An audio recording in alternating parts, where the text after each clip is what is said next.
Coming up on this week's show, Adriana Herrera joins us to talk all about her Dreamer series. This is the Big Gay Fiction Podcast, the show for avid readers and passionate fans of gay romance fiction. Each week, we bring you exclusive author interviews, book recommendations, and explore the latest in gay pop culture. Welcome to episode 188 of the Big Gay Fiction Podcast. I'm Will from willcanass.com, and with me, as always, is my co-host and husband, Mr. Jeff Adams. Hi, everybody. This episode of the show is brought to you in part by our remarkable community on Patreon. A big thank you to Yoast for recently joining us. We'll have more information on how you can join them at the end of the show, along with a sneak peek of what we have coming up for you next week. Now, this week's interview transcript is sponsored by Dreamspinner Press. Dreamspinner Press is proud to publish Hank Edwards and Deanna Wadsworth and their latest book, Murder Most Lovely. Check it out and all the new mystery and suspense titles from authors like Amy Lane, Casey Wells, Tara Lane, and Reese Ford, just to name a few. And maybe you'll find a new favorite author while you're at it. Go to dreamspinnerpress.com for everything you'll want in gay romance. I would quickly want to thank everyone for joining us once again, and I want to bring up the well, if I could just toot our own home for half a second. Sure. Last week, we hit another special milestone. I know we mentioned this recently, but we had another all-time high download week for last week's episode. So thank you for everyone who has shown up recently and have listened to the show and have hopefully enjoyed it. Especially, we want to welcome anyone who is listening from Russia. Jeff informed me. Jeff looked at the little heat map of where most of our listens come from, and Russia actually happens to be in the top 10. So the Russian Federation. So if you're listening to us from Russia, welcome. We are glad you are here. Yeah, absolutely. Special shout out this week to everyone attending Book Lovers Con in New Orleans. We hope you have a great time this week, and we're happy to tell you that Jay from Joyfully Jay is our person on the scene, and she will actually join us in episode 190 with a little bit of a recap of what went on in this first of the reformatted RT convention. So looking forward to talking to her about that. Mm-hmm. Now, I know recently you've been busy an awful lot with work, plus you've been working really hard at re-editing the Hat Trick series, but you actually have news on your newest release. I do. This, well, not this week, it's in 2 weeks on May 28th. The final book in the Codename Winger series called Netminder will come out. In this particular book, Theo is on the run. He's been cut off from the agency, cut off from his parents, and he's kind of out there on his own. And, you know, he's trained as a secret agent. He has had training, but you know what? He's also a 17-year-old kid, and it's not all great being cut off and left on your own. And he's got to save the world in the middle of all of it. So I'm kind of excited and a little bit sad. It's the last book in the series, as I think I mentioned, and it's always scary to wrap that up in a way. But just this week, the first of the reviews came out, and thank you, Anna, at Gay Book Review. She actually gave it 5 stars and made it a recommended read. One of the things that she said, that this has been a fascinating series. Theo has taken a special spot in my heart. I wouldn't hesitate to recommend it to anyone who likes books with a lot of action and who likes YA.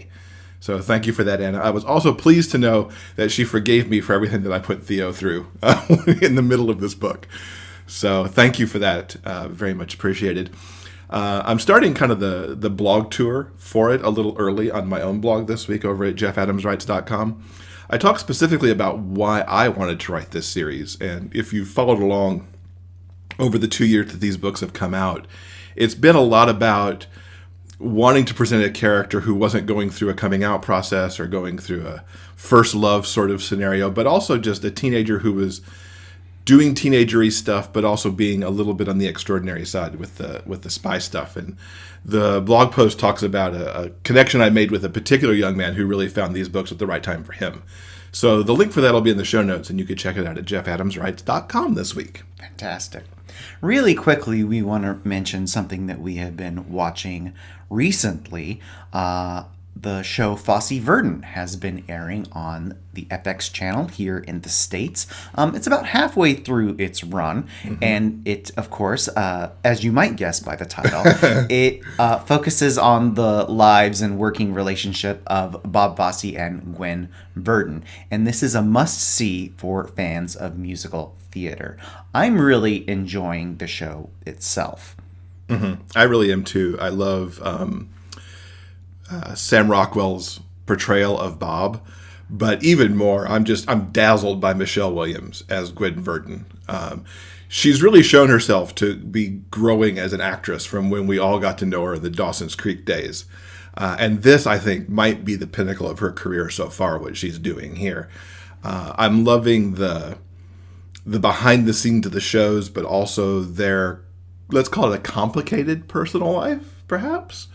The storytelling techniques I'm finding interesting too. It reminds me a lot of the late 1970s movie All That Jazz, which was directed by Bob Fosse and was a semi-autobiographical picture about his life. And there's a lot of the intercutting stuff that they're doing in the show that reminds me a lot of that. But it's been really enjoyable to watch. This is probably not the most accessible show for people who aren't fans of musical theater or have no previous knowledge of who Bob Fosse and Gwen Verdon are.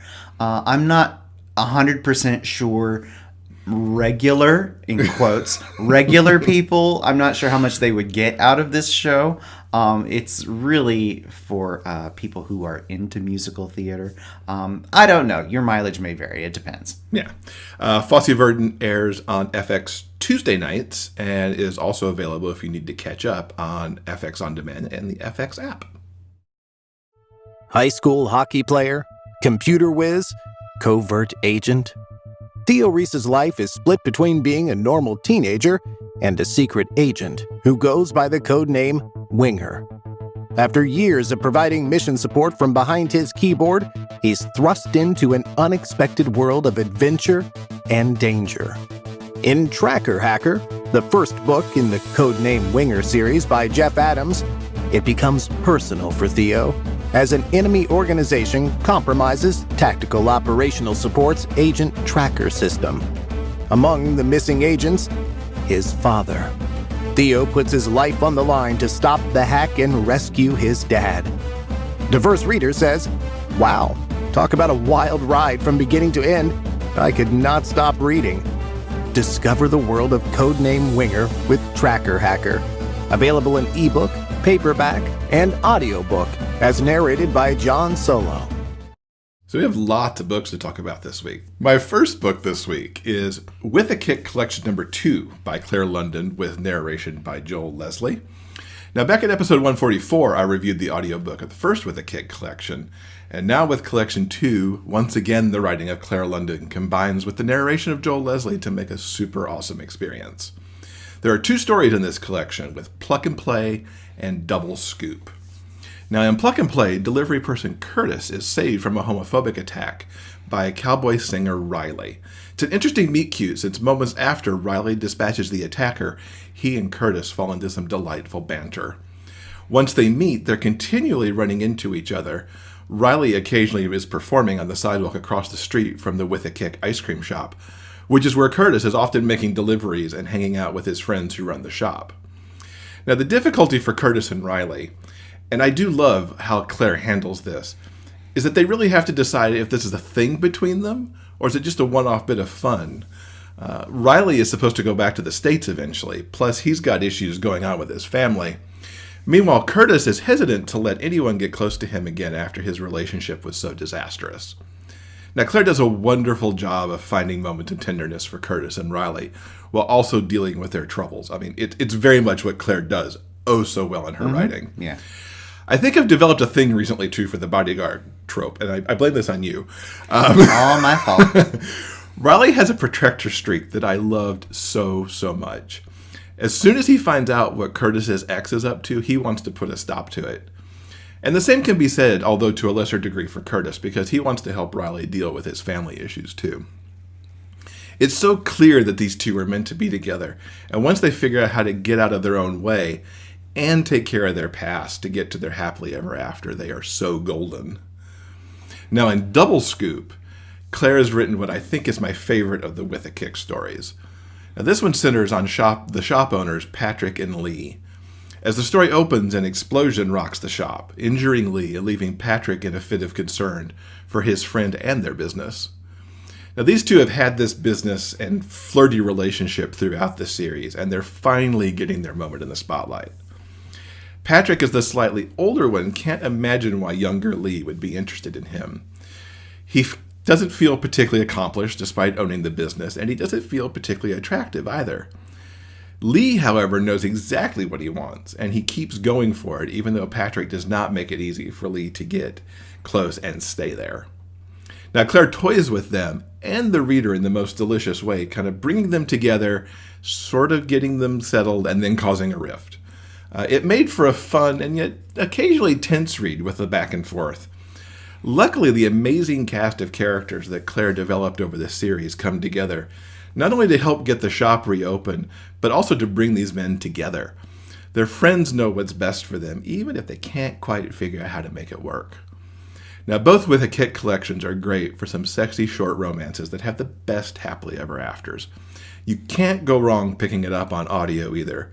Joel Leslie does a tremendous job with a large cast of characters, particularly in Double Scoop, because, as I mentioned, practically everyone who's been in the series shows up in this edition. Now, Joel deserves a special shout out for Riley, who is the only American accent, and it's a Southern one too. I so enjoyed listening to him go back and forth between Curtis's British and Riley's Southern. If you're looking for some fun reads, and this will surely make you want some ice cream this summer, I know I've picked up ice cream myself a little bit this week already, you should get yourself With a Kick Collection 2 by Clare London, and grab that first one too if you haven't already. It'll make for some good summertime reading. Now, the other book that I listened to this week is called The Whisperers by Greg Howard, with some narration by Kivlighan de Montebello. This was quite an unexpected middle grade gem that often surprised me with the depths it explored, and I'm actually reading it because you put it in front of me. And I don't know what even put it in front of you to say, hey Jeff, you need to read this, but I'm so glad you did. Now, I'll caution as I get into this that the end packs a lot of emotional punch, and some readers may want to tread lightly on this young man's journey because it's heartbreaking, while it does conclude in a very satisfying and fulfilling place. 11-year-old Riley is missing his mama. She's been gone for a few months, and Riley doesn't know why. He's one of the last people to see her, though, and he's meeting regularly with a police detective to try to fill in the pieces of what he knows. However, he gets frustrated with the speed the case is moving, and he does remember the story his mama used to tell him about the Whisperers, little blue fairies who live out in the woods, and you can't help but wonder if those might be the key to getting her back. Now, what I love so much about this book is how strong Greg made Riley's narrative. He keeps true to how an 11-year-old might perceive the world. Riley already knows he's gay, and he actually refers to this as one of his conditions that he has to keep a secret. And this is not the only condition that he's got either. He also crushes on Dylan, who he refers to as the superhero redneck. Dylan's in 8th grade, and he keeps up his superhero status by actually acknowledging Riley and occasionally defending him against the school bully. Now, Riley convinces his best friend Gary to go on an adventure in the woods to find the Whisperers. And again, this trip reveals so much about Riley, as he has to deal with a hobgoblin. Or was it really? The fact that Dylan may or may not be a superhero, and the consequences of saying the wrong thing to your friend, all while trying to do the right thing so the Whisperers help him. Now, one of the extraordinary characters in this book is Tucker the dog. Tucker's Riley's faithful companion, always at the boy's side to nudge him in the right direction and keep him safe, to the point that Riley actually refers to him as a dog person occasionally.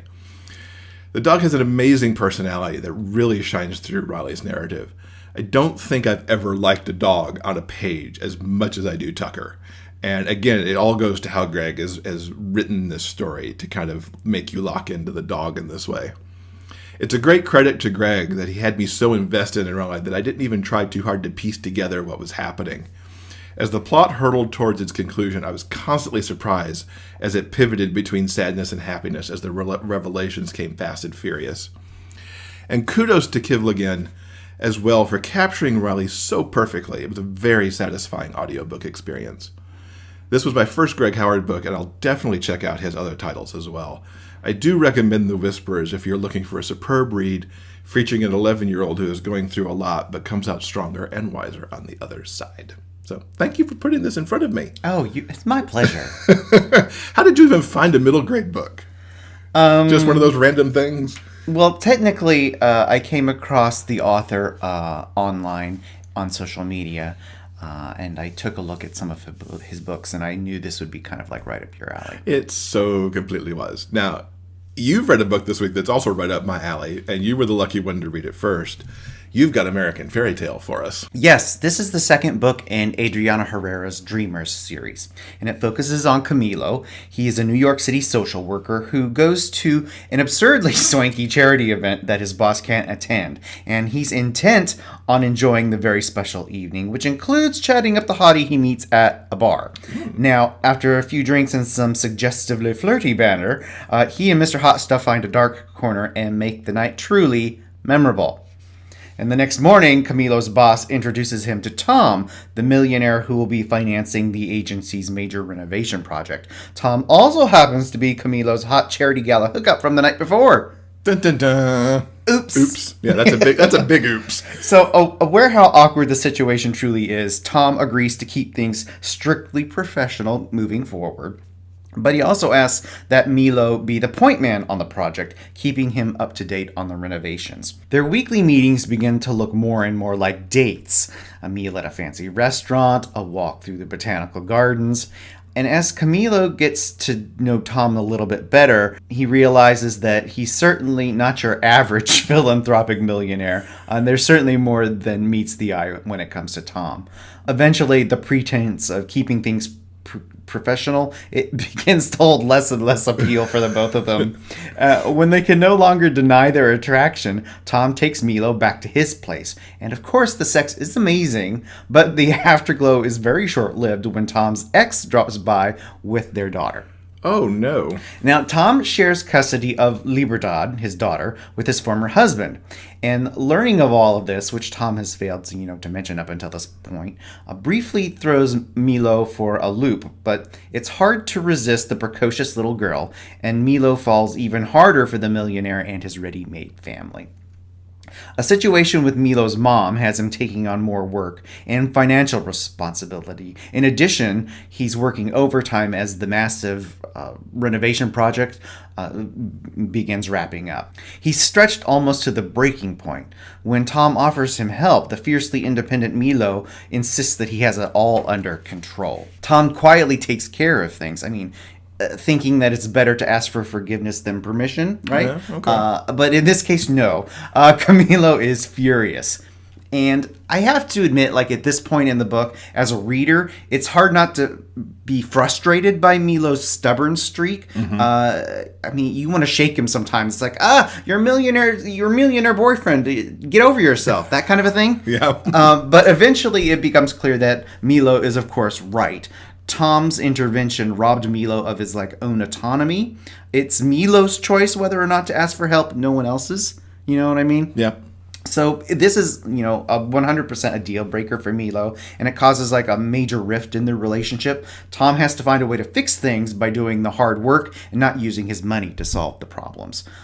So since this is a romance, Tom figures everything out, and he pulls off a grand gesture that is kind of less grand, but more heartfelt and considerately thoughtful, which is exactly what Milo needed. And the best anyway. And everything wraps up with a truly, oh my gosh, truly swoon-worthy family vacation in the Dominican Republic. And everyone lives happily ever after. What I thought was really nice about this book is that from the get-go, it's obvious that Milo and Tom are meant for one another. So instead of the hard uphill battle that characters usually have to go through in order to reach their HEA, this book is sort of more about the smaller moments, about the two of them kind of truly getting to know one another and those small steps towards a commitment to one another. Also, I think what I didn't really mention it in my review, but there is a wonderful, engaging, and funny cast of secondary characters. As within the first book, the second book really uses the two main characters' relationships with their family and their friends and everyone that surrounds them to kind of open up the world and make it seem like real. There's an especially adorable scene where Tom invites all of his like friends and family over and has an un-Thanksgiving. There's like no turkey and no stuffing. Everyone sort of like brings over a potluck dish of like, you know, a favorite family recipe or something from whatever country they're originally from, that kind of thing. And they all eat and they hang out and there's dancing later. It's really... I don't know where that thought was going either. It sounds delightful, though. Yeah. So despite these scattered thoughts, I mean, there's really just too much to mention about what I loved about this particular story. So I really enjoyed this book, and I'm looking forward to the next one. For sure, which, as we hear in the interview, is coming this fall. Yeah. Yeah. So if you want to get these books or anything we mentioned in the episode, you can always go to the show notes page at biggayfictionpodcast.com, and you'll be looking for episode 188. Did you know that podcasts love to get reviews too? Taking a moment to leave a review about the Big Gay Fiction Podcast helps us with the show's visibility online. Please take a moment to visit iTunes and leave a review. Your comments help other readers of gay romance discover this show. Thanks for helping us spread the word about the Big Gay Fiction Podcast. So, of course, to mark the release of American Fairytale this week, we are very excited to have Adriana join us. She's going to talk about the Dreamer series and a whole bunch more stuff, so we're just going to get right to it. Welcome, Adriana, to the show. Thanks for being with us. Thank you for having me. I've been looking forward to this for weeks. So have we, to be honest, since we've read American Dreamer that we loved so much. So a good first question is, what was the inspiration behind the Dreamer series?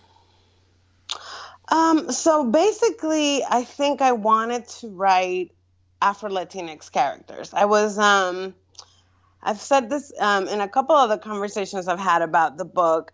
It was really a specific time a couple years ago, right after the election, when there was just like a lot of negative conversation around the place of immigrants in the U.S., and I just really felt compelled to write a story that I felt I could honor, like my identity, which is Afro-Latinx and the Afro-Latinx immigrant experience. And I think representation has also been an issue for me with romance specifically. I feel like there are stories of people of color in gay romance, but I felt like they were either really surface characters or there was like a real like toil story. Like, you know, the person had to go through like every kind of like horrific thing. So I wanted to write something that could be nuanced and also like show the joyfulness and the beauty of being a person that's Afro-Latinx and all the amazing things that we come with. So that was kind of like where I was coming from. And I also really, really wanted a book literally full of just like the gayest, most black and brown book I could write. That should almost be a quote on the cover. Yes. I want it to be super gay, super black, super brown. So right before we did this interview, you raved on Fairytale. Tell us in your own words what that story's about and kind of how it falls in the series. So it's the second book in the Dreamer series, and it's set in New York City, which is different from Dreamer, which is set in Ithaca. And it's about Camilo Briggs, who's one of the best friends of Nesta from the first book, and he's a Cuban-Jamaican social worker. And he works in the domestic violence field, which is the same field that I work in. And he meets this like very hot stranger at a gala, and he turns out to be a big donor for his for the agency that he works for, that Camila works for. And Tom is an interesting character because he's a billionaire, which we love in our romances. But he's also Dominican and white passing, which is something that I really wanted to explore in a book, what it means to be Latinx, but also like kind of have the privilege of like presenting as a white person and what that means and how hard that is to like navigate. So I guess like it's about it's a fairy tale, it's a modern day fairy tale, but it's also, again, like a different side to the Latinx experience. And it's sweet and fun and cute and sexy. Yes, it definitely is. First, before we get to the next question, I want to commend you on the sort of what I found really enjoyable about not only American Dreamer but the American Fairytale as well is the sort of like the group of friends, the sense of like found family that comes across really strong in this series. I think it's exceptionally well done.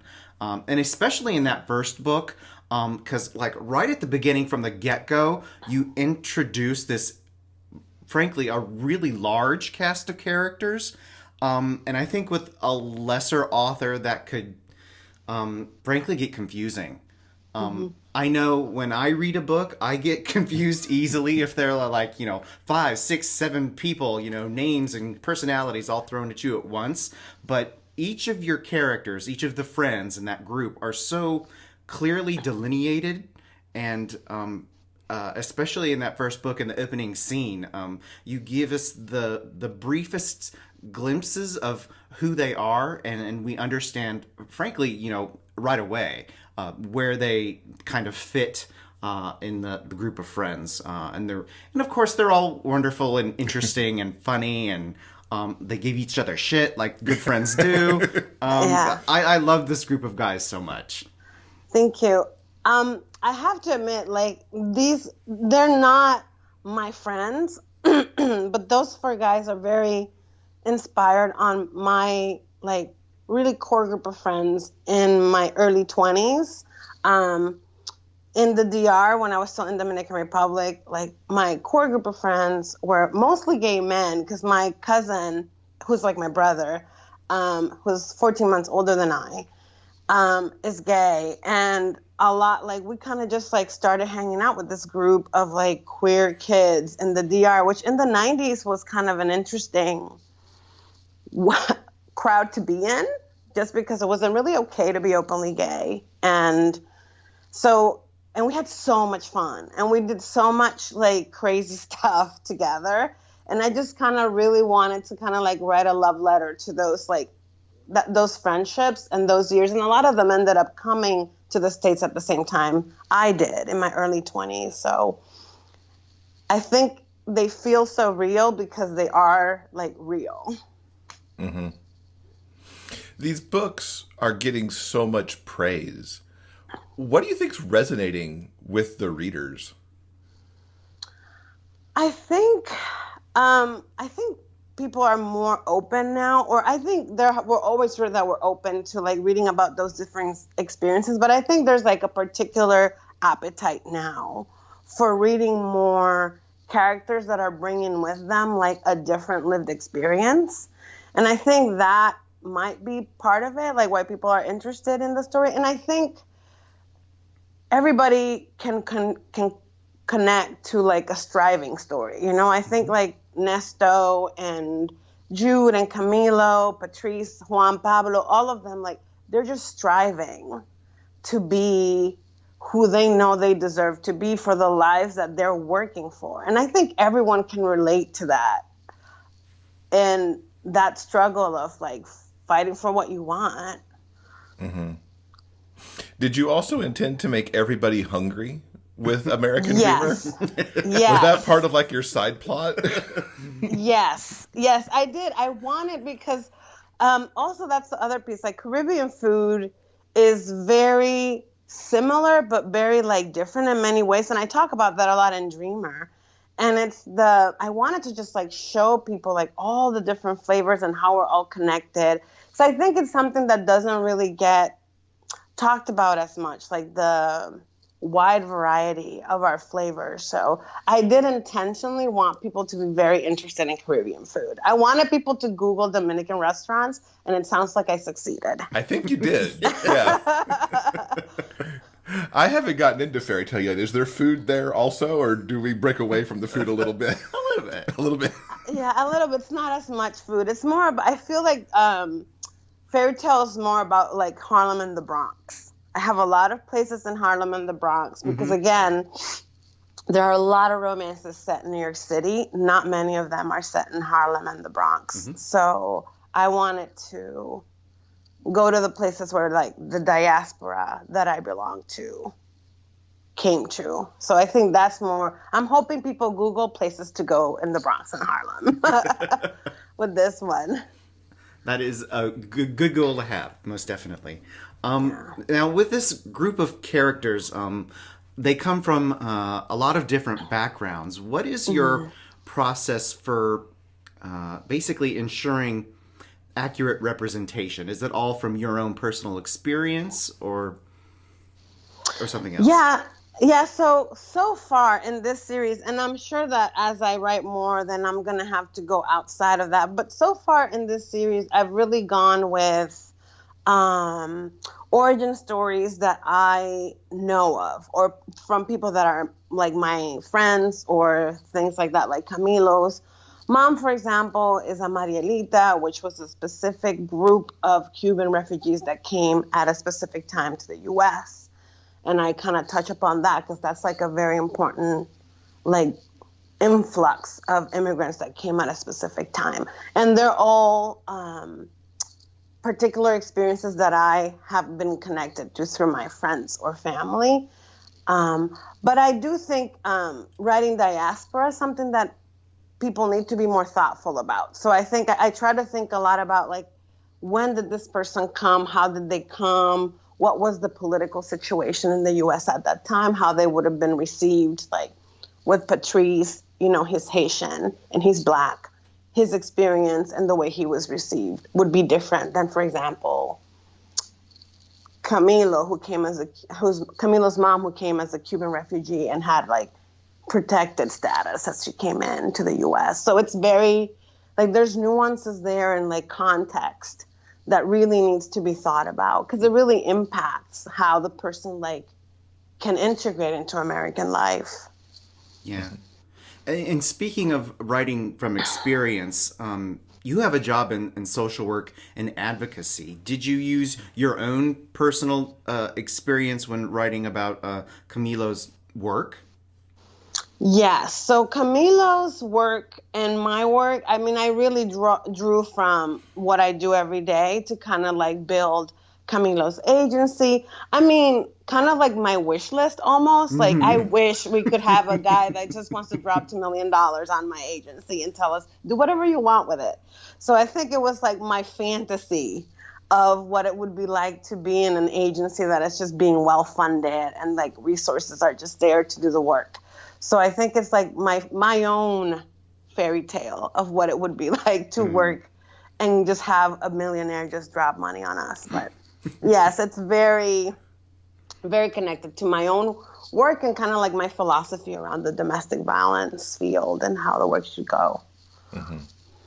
I like how you set really the books in our extremely modern times too. And I think in American Dreamer, as Nesto faces the discrimination of the who I like to call the evil woman, Yes. and how even he deals with it, because I think that it tells a story that not everybody necessarily thinks about all the time. Yeah, and I really wanted to contrast even in the book, like Jude's own reactions to how her the racism and the obvious discrimination and sabotaging, and Nesto's reactions to it, and the reality that there are different consequences for some people than to others, and that's a reality you kind of just have to walk with. And I loved how he dealt with it too, taking that high road. I just like, go Nesto. Yeah.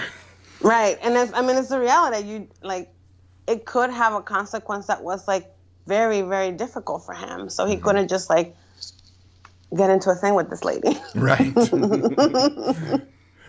Now, American Dreamer was your first book. Yeah. How did you come into writing romance, and specifically romance? So I've been toying with the idea of writing an romance for a long time. I've been an romance reader for like a long time. Like I was at the first GRL. I'm like an OG of romance. But I was a lot more involved in the community, and then kind of stepped back. I got busy, and I just kind of kept reading. But I had it in the back of my mind. I find that what romance brought to my life in terms of like dynamics and relationships, and seeing, like I said, having friends all my life that were gay men, and me being so close to so many men who were like looking to fall in love and not being able to see love stories. Like I remember when I started reading LGBT books, they were very like sad, very sad stories, like in the 90s, right? Like, I mean, I grew up in the 90s. And so they like just finding a romance was something that was like so incredibly like wonderful for me. And I thought, wouldn't it be even more wonderful if I could actually find my particular experience and the particular experience of the people who I love in those books? So it was kind of like a combination of going to a place, like the type of story that had been really meaningful to me, and then kind of like putting my own experience into the space. What was it like to write the first book after having read so many? Was it a kind of an easy process, or was it crazy and hard and took years? Or so it didn't take me that long, if I'm honest. But I have been thinking about it for a long time. So before I actually like started writing, I kind of like did a whole year of like reading a lot of craft books and going to workshops and like trying things. And I actually started a book set in Ethiopia, which is like also a gay romance. And I got through like a third of that, and I was like, I cannot write this book. I am not equipped to write a gay romance in Ethiopia right now. So I went to, and I decided I want to do this story, this dreamer story. And then that's when I started. But it was like a year and a half before I actually like felt like brave enough to actually write it. Yes. Well, I'm so glad that you found that bravery to give us what we got. Yeah. Who would you say your author influences are? You say you've read, MM forever, even before it was truly MM back in the Saturdays. Yeah. I have a lot of authors I've loved a lot of authors from the beginning that I think, I don't know if I emulate, but I think about a lot, and their kind of how they render a story. Like KJ Charles, I think, is a wonderful author. I think she just does things that are like phenomenal in writing. Elin Harris was probably the first queer romance that I ever read, and I think it's really sad that he's not like in the canon of what we talk about when we talk about queer romance. So yeah, but I mean, there's a lot of writers I like. Like I loved Amy Lane's early work was super significant for me. I thought some of her early books are like really some of my all-time favorites. So yeah, there's a lot of authors that I kind of go back to and read just to kind of be inspired by the way that they render a story. Mm-hmm. That makes sense. But what is it about those books that resonated for you so much? I think, well, first of all, it was like they felt familiar in a way that was like a discovery almost, because like I didn't really ever know any people, a black man who was really exploring like the falling in love and the feelings and the struggle and the conflicts of trying to make yourself happy and to find the love that you have, to keep the love that you've discovered, right? So I think his books, I thought, were just so beautifully written and so tender and so heartbreaking. It was just wonderful. Like, I think being raised in Dominican Republic, where there's like toxic masculinity on steroids, like the tenderness of his books really was something that I hadn't like read before. I think it just was kind of like eye-opening to me. Mm-hmm. Yeah. Now, so far in your Dreamers series, we've had Nesto and Jude's story, and Camilo and Tom's story. There is, of course, thank God, there's going to be a third book. Whose story we are going to get in that one, and what can you tell us about that one? So it's Patrice's book. Patrice is Nesto's friend, who's a Haitian American man. He's a professor, and it's set in Ithaca. So he conveniently gets a job at Cornell in the economics department and moves to Ithaca. And he reconnects with Easton Archer, who is a character that we meet in Dreamer, who's a prosecutor, an assistant district attorney in Ithaca. And Easton is white. So it's an interracial romance. Yeah. When does that one get to come out?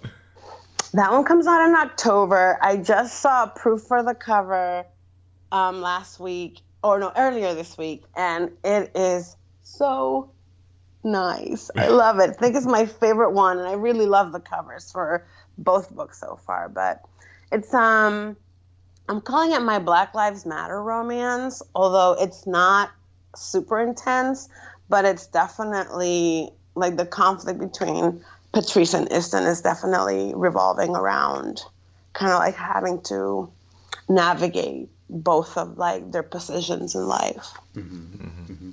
Mm-hmm. We got a brief glimpse of Patrice and Easton, like you mentioned in that first book, and then in American Fairytale, there was a scene with all of the friends together, and Patrice sort of like phones in on Skype while they're like dishing about Camilo's love life.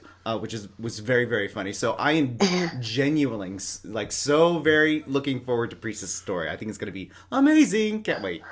I know I've been revising it, like I said, and I think it's a sweet story. And then there's a little bit more of two characters that people have been curious about too, Ari and Jin, who were employees of Nesto's, and they're like in their like little tiny like young person romance, so they're like a little cute element for a love story. It's called American Love Story is the title of Patrice's story. Cool.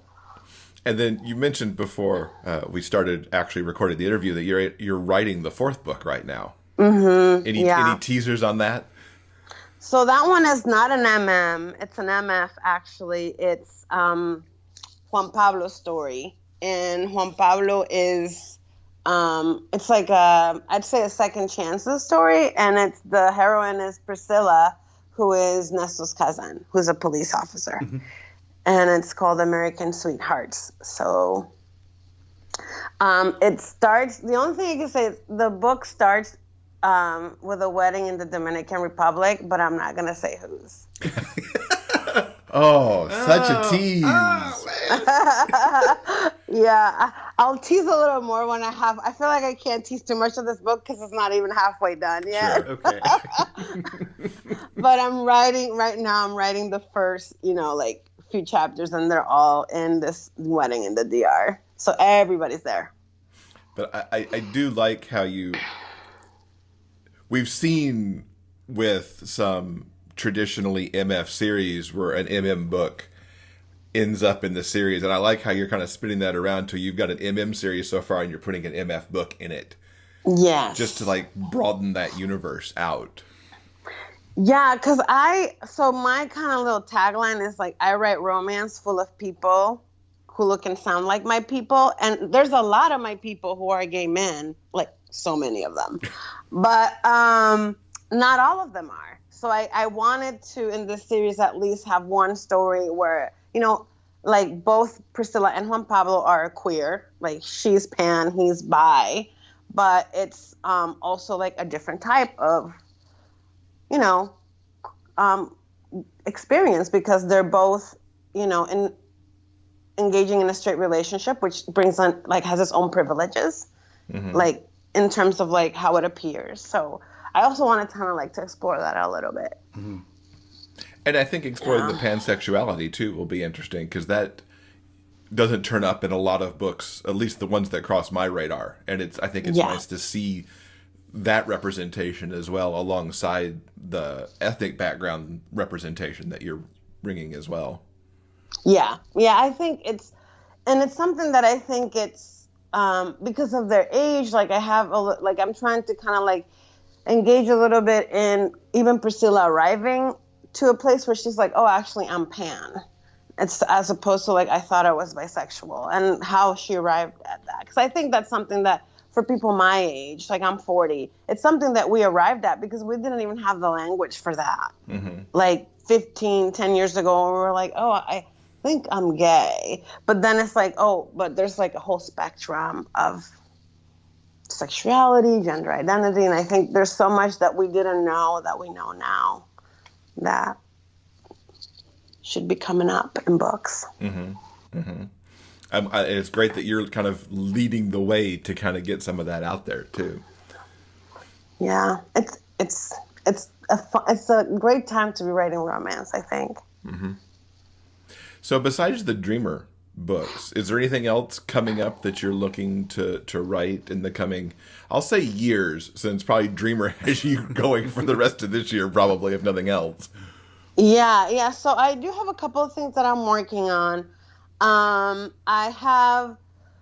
like in the process right now of getting out this. I did write the gay romance set in Ethiopia, and I'm in the process of, like, I should have good news about it soon. And it's a romance set in Ethiopia, and it's a Dominican American relief worker. I did international relief work for a long time, and I lived in Ethiopia for about 5 years. And so I really wanted to write a book set in Ethiopia because I have a lot of love for Ethiopia. And it's like my years there were very significant in my life. So it's a gay romance. It's not legal to be in a same-sex relationship in Ethiopia, so there are complications.